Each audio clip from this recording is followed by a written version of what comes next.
Channel Jeevan Jyoti news. बैठक घेतली, काय प्रयोजन होतं बैठकीचं? या बैठकीचं सगळ्यात आधी संघटनात्मक आहे आणि ज्या विधान परिषदेच्या निवडणूक आहेत तेही विषय महत्त्वाचा आहे।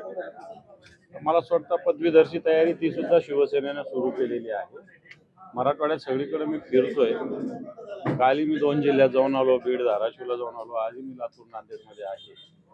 मला असं वाटतं शिवसेनेत एक काही प्रमाणात मधल्या काळात थोडे बहुत इकडं तिकडं जाण्यामुळं काही प्रमाणात शिवसैनिकांमध्ये होती थोडीशी नाराजी म्हणा, थोडंसं खतखत म्हणा।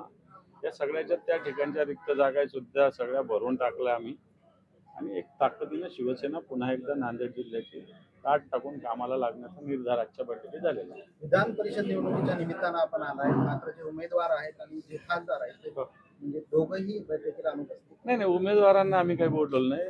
खासदार पण त्याच कामात आहे। जे उमेदवार खासदारांचे पुत्र आहे त्याला शिवसेना पूर्णपणे मतदान करणार आहे।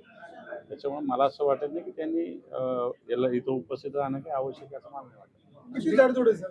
हां, 13 नगरसेवक फक्त आपल्याकडे आहे। 13 नाही 29 आहे। 29ची संख्या आहे, पण उमेदवाराला महाविकास आघाडीनं पाठिंबा दिलेला आहे आणि मला असं वाटतं गुप्त मतदान आहे, त्याच्यावर फार आता मी बोलणं योग्य नाही। आष्टीकर साहेबांबद्दल नेहमी चर्चा होत असते, काय विरोधकांना? हे चर्चा सगळ्यांचीच होत असते। एकट्या आष्टीकरांची चर्चा होते अशातला काही भाग नाही। 2 वर्ष झालं निवडून आल्यापासून अशा पद्धतीनं शिवसेनेच्या उद्धवजींच्या नेतृत्वाखाली खासदारांच्या विषयी अशा पद्धतीनं अफवा 2 वर्ष आणि मीडिया सुद्धा दर महिन्याला अशा पद्धतीनं। आता तुम्हीच किती वेळेस बातम्या दाखवल्या, काय झालं काय झालं कुठे काय झालं? दर आठवड्यात तुम्ही 15 दिवसाला काहीतरी बातमी काढता। असं झालं जाधवचं, असं झालं आष्टीकांचं, तसं झालं कुठं झालं काय?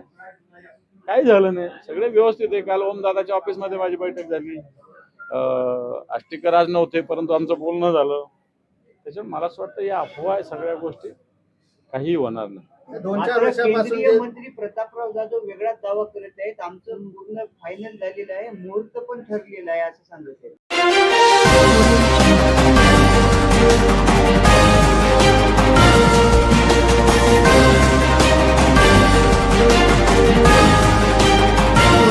सत्याला वाचा फोडणारे news channel Jeevan Jyoti news.